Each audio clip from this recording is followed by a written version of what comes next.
राधे राधे दोस्तों, welcome back to the channel again doctor Kamal vlogs. और आज का टॉपिक काफ़ी इंटरेस्टिंग होने वाला है। एज़ यूजुअल डेंटल का टॉपिक हम डिस्कस करेंगे आज की वीडियो में। और अभी जस्ट फ्री हुए थे, शाम के बज चुके हैं 7:30, ठीक है। और तो व्लॉग एक हफ्ते से नहीं आ रहे, कुछ बिजी चल रहा था, शेड्यूल ऐसे ही था। बट वादा तो नहीं करते, बट कोशिश करेंगे कि कंटिन्यूसली व्लॉग्स आते रहें, ठीक है। और ऐसे ही स्पॉट बनाए रखें। सबसे पहले मैं आपको बताता हूँ टॉपिक का नाम। देखो, जो दांत हिलने लग जाते हैं, लूज़ हो जाते हैं, टीथ अपने सॉकेट से हिलते हैं, मोबिलिटी उनमें बढ़ जाती है, ठीक है। मोबिलिटी के जो ग्रेड्स होते हैं वो भी मैं आपको बताऊंगा, और क्या इसका इलाज है। 3-4 मैं नुस्खे आपको बताऊंगा जिससे कि आपको फ़ायदा मिलेगा कि आपके जो दांत हिल रहे हैं उनमें आराम आएगा, मतलब वो हिलना बंद हो जाएंगे। इन्फेक्शन जो होता है जिसकी वजह से दांत हिलते हैं उसके बारे में भी बात करूंगा। तो वीडियो में लास्ट तक बने रहें। जिन्होंने चैनल को सब्सक्राइब नहीं किया, रेड बटन दबा के चैनल को फटाफट से कर दें सब्सक्राइब। बेल आइकन दबाना ना भूलें ताकि जो भी नोटिफिकेशन है वीडियोस की वो टाइम टाइम पे आपको मिलती रहे। तो चलिए स्टार्ट करते हैं आज की वीडियो।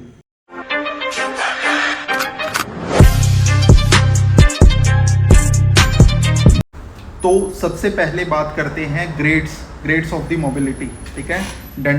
डेंटिस्ट्री में मोबिलिटी को कैसे डिफाइन करते हैं और आपका किस उसमें कैटेगरी में आ रहा है, तो आप डिस्टिंग्विश और डायग्नोस कर सकते हैं घर पे बैठे ही। जो मैं इधर बार बार देख रहा हूँ, मैं वो कैमरे की तरफ देख रहा हूँ, ठीक है। वो पेशेंट्स का मुझे देखना होता है, कई बार मैं व्लॉग बनाता रहता हूँ और पेशेंट आ जाते हैं तो थोड़ा ऑड हो जाता है, ठीक है, सिस्टम। तो ये मैं आपको बताना चाहता हूँ कि सबसे पहले नोट करें, पेपर और पेन लेके बैठें। ग्रेड 0, 4 कैटेगरीज होती हैं। ग्रेड 0 जो होती है मोबिलिटी की, जो सबसे पहली चीज़ है ग्रेड 0। ग्रेड 0 में क्या होता है, मोबिलिटी नहीं होती, ठीक है। कोई भी एक तरह से ना हॉरिजॉन्टल ना कोई वर्टिकल मूवमेंट होती है। किसी में हम इसको डिस्टिंग्विश नहीं कर सकते या डायग्नोस नहीं कर सकते कि कितना है। ग्रेड 0 मोबिलिटी में आप कैसे याद रखेंगे, ग्रेड 0 है, कोई मोबिलिटी नहीं है। हल्का सा क्या कह सकते हैं कि ग्रेड 0 मोबिलिटी को उसको बोलते हैं कि नॉर्मल उसका दांत है, बट कई बार वो जब चबाता है तो उसके मसूड़ों में दर्द होता है, ठीक है। और पेशेंट को लगता है कि मेरे दांत हिल रहे हैं, ठीक है, बट वो ग्रेड 0 मोबिलिटी है, दांत नहीं हिल रहा, सॉकेट में ही है। ग्रेड 1 मोबिलिटी आ गई। ग्रेड 1 मोबिलिटी में क्या होता है, 1 mm से कम मूवमेंट होती है, ठीक है। 0.5 mm लगा लो, मोबाइल होता है दांत, ठीक है, बट इसमें हॉरिजॉन्टल मूवमेंट जो होती है वो बहुत कम होती है। ग्रेड 2 मोबिलिटी होती है, उसमें 1 mm से ज़्यादा दांत हिलता है और इसमें हॉरिजॉन्टल मूवमेंट होती है दांत की, ठीक है। हिलता है अपने सॉकेट से, अपनी एक तरह से जो पर्टिकुलर लोकेशन है वहाँ से हिलता है। उसके बाद आ गया ग्रेड 3 मोबिलिटी, ठीक है। ग्रेड 3 मोबिलिटी में क्या होता है, 1 mm से ज़्यादा हिलने लग जाता है और horizontal as well as vertical direction में टूथ मूव करता है, मोबाइल होता है, हिलता है, उसको पकड़ के आप हिला सकते हो, ठीक है। ये एक तरह से ग्रेडिंग्स है, 4 ग्रेड हैं। तो आप आई होप अगर आपने नहीं नोट की तो बैक करके वीडियो देख लेना कि कैसे कैसे मोबिलिटी की जो ग्रेड्स हैं वो क्या क्या होती हैं, ठीक है। अब हम बात करते हैं सीधा क्या क्या नुस्खे आप करें जिससे कि आपके दांत ना हिले, ठीक है। और उससे पहले मैं आपको बताऊंगा कि दांत हिलते क्यों हैं, क्या कारण होते हैं दांत हिलने के, ठीक है। अब बात करते हैं सबसे पहली कंडीशन की जिसमें दांत हिलते हैं। देखो, अगर उसको कोई एक तरह से जेनेटिकल डिसऑर्डर है, ठीक है, जिसमें कि उसके एक तरह से पेरेंट्स को कोई दांतों की दिक्कत है या फिर उनकी जॉ बोन कमज़ोर है, उसमें भी बच्चे के दांत हिलेंगे या फिर थोड़ा बड़ा होगा तब भी हिलेंगे, ठीक है।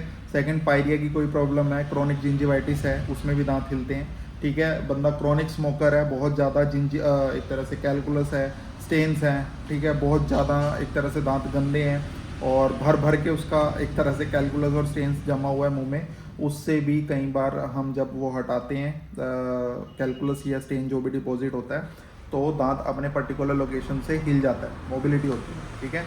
पेरियोडोंटाइटिस, ठीक है, के केस में भी एक्यूट क्रोनिक जो भी पेरियोडोंटाइटिस होता है उसमें भी एक तरह से मोबिलिटी ऑफ द टूथ वो हमें देखने को मिलती है, ठीक है। बाकी जितनी भी बैड हैबिट्स हैं, गुटखा, पान, तंबाकू, बीड़ी, सिगरेट, ये अल्टीमेटली लीड्स टू द जितना भी ये मोबिलिटी आपको दांत हिलते हैं या फिर दांतों में इन्फेक्शन होता है तो इन्हीं बैड हैबिट्स के कारण वो होता है, ठीक है। तो इन चीज़ों को छोड़ें, त्याग दें, ठीक है। अब बात करते हैं क्या आप घरेलू नुस्खे यूज़ करें। सबसे पहला, पेपर और पेन नोट कर लेके बैठ जाओ, ठीक है, ताकि आप जो जो मैं इंग्रेडिएंट्स आपको बताऊंगा वो आप नोट करके बना लें और अपने एक तरह से दांतों को स्वस्थ रखे, मोबिलिटी ना हो आपके दांत में, ठीक है। तो चलिए पहला मैं आपको बताता हूँ। तो सबसे पहला नुस्खा क्या है, आपको नीम सबके घर में होता है, या अगर घर में नहीं है तो आसपास होगा। नीम के जो पत्ते हैं आपको पता है anti inflammatory, anti bacterial properties उसकी होती हैं। मेरी पुरानी वीडियोस में भी आपने देखा होगा कि नीम के बारे में मैंने काफ़ी बताया। और क्योंकि पुराने लोगों के दांत काफ़ी ज़्यादा अच्छे होते थे, वो क्यों होते थे, क्योंकि वो नीम की दातुन करते थे। आजकल दातुन क्या, वो कोई नीम का पता ही नहीं है कहीं को, जो नई पीढ़ी आ रही है उनको पता ही नहीं है, ठीक है। तो यही प्रॉपर्टीज़ उसकी काफ़ी अच्छी anti inflammatory, anti bacterial properties होती हैं नीम की। आपको यूज़ कैसे करना है, आपको पत्ते हैं अच्छे से धो लेने हैं, ठीक है। 20 से 25 पत्ते आपको अच्छी तरह उसको कूट लेना है। एक कुंडी जिसको बोलते हैं, कुंडी सोटा में उसको कूट लेना है। उसमें आपको आधा चम्मच हल्दी और थोड़ा सा आधा ही चम्मच नारियल का तेल और थोड़ा सा चुटकी भर नमक, उसको आपको मिक्स करना है। हल्दी क्यों डाल रहे हैं, एंटी इन्फ्लेमेटरी प्रॉपर्टीज़ होती हैं हल्दी में, ठीक है। और नारियल का तेल आपको पता है काफ़ी ज़्यादा अच्छा होता है, ठीक है, खाने में भी। और नारियल का तेल और सर में लगाने के लिए भी नारियल का तेल अच्छा होता है, ठीक है। तो नमक चुटकी भर आपको लगाना है, वो भी एंटी बैक्टीरियल प्रॉपर्टीज़ है नमक की, इसलिए वो उसमें यूज़ हो रहा है, ठीक है। एक पेस्ट बना लेना, पेस्ट बन जाएगा, उसको पेस्ट को आपको कटोरी में निकाल लें या डब्बी में निकाल लें। उसको आपको पूरे मसूड़ों पे अंदर बाहर अच्छे से मसाज करनी है उंगली से, ठीक है। अगर दांत बहुत ज़्यादा लूज़ है तो पूरा एकदम प्रेशर नहीं लगाना, ताकि वो हिल ना जाए, ठीक है। इस चीज़ का ध्यान रखना है कि वो हिले ना, ठीक है। तो अच्छे से मसाज करनी है, अंदर बाहर ऊपर नीचे अच्छे से मसाज करने के बाद आपको 1-2 मिनट रखना है। 1-2 मिनट के बाद उसको स्पिट कर देना है। मतलब जो ज़्यादा लिक्विड अगर पानी चला है, मतलब मुँह में से पानी निकल रहा है या थूक निकल रहा है, तो उसको स्पिट कर दो। तो उसके बाद आप नॉर्मल पानी में या फिर कोसे पानी में आप उसको एक तरह से धो लें, जो भी मुंह में आपका कुल्लू कर लें, जिसको बोलते हैं कुल्ला करके। फिर आपको ये 1-2 दिन का गैप देके फिर आपको ये यूज़ करना है, ठीक है। ये तो आपका पहला नुस्खा। सेकंड जो चीज़ मैं आपको बताऊंगा, अगर आपके दांत हिल रहे हैं बहुत ज़्यादा, तो कई बार कंडीशन होती है जिंजिवाइटिस आपको है या फिर पेरियोडोंटाइटिस की प्रॉब्लम है। तो उसमें आप क्या करें, आप डेंटिस्ट के पास जाएं, नियर बाय डेंटिस्ट आपका होगा कोई भी, तो वो आपको एक तरह से स्केलिंग का एडवाइस करेगा, या डीप स्केलिंग जो भी वो एडवाइस करेंगे वो आपको करवानी पड़ेगी, जिससे कि आपकी स्टेन्स कैलकुलस जो है वो हटेगा, ताकि वो जो मोबिलिटी किस कारण हो रही है वो पता लगेगी हमें, ठीक है। अलग अलग स्प्लिंटिंग टेक्निक्स भी होती हैं, बट वो अलग अलग केस टू केस डिपेंड करता है कि कौन सा आपके केस में आपको ट्रीटमेंट वो बेस्ट रहेगा, ठीक है। तो इस चीज़ का ध्यान रखें कि अवॉइड ना करें, घरेलू नुस्खे पर डिपेंड ना हो। ये नुस्खे आप करें ताकि फ्यूचर में आपको दिक्कत ना हो, ठीक है। बट कई बार क्या होता है, ब्लीडिंग भी हो जाती है, बहुत ज़्यादा दिक्कत आने लग जाती है, तो उस केस में आप डेंटिस्ट के पास भी जाएं, ठीक है। एक तरह से सलाह लें, डेंटिस्ट को बताएं कि ये नुस्खे मैं यूज़ कर रही है, ठीक है, ठीक है, उससे आपको पता लगेगा। अब बात करते हैं तीसरी चीज़ में आपको क्या करना है कि आपको रात को सोने से पहले ब्रश करना है। डेली बेसिस पे कोई भी माउथ वॉश ले लें, वो आपको करना है, ठीक है। बीड़ी, सिगरेट, गुटखा, पान, तंबाकू, चैनी खैनी, ये जितनी भी चीज़ें हैं, जितनी भी बैड हैबिट्स हैं, ये आपको छोड़नी पड़ेंगी। ये नहीं है कि ये भी खा रहे हो, ट्रीटमेंट भी चल रहा है और आप दांत भी अपने अपने सॉकेट में चाहते हो, ठीक है, ऐसा नहीं होने वाला।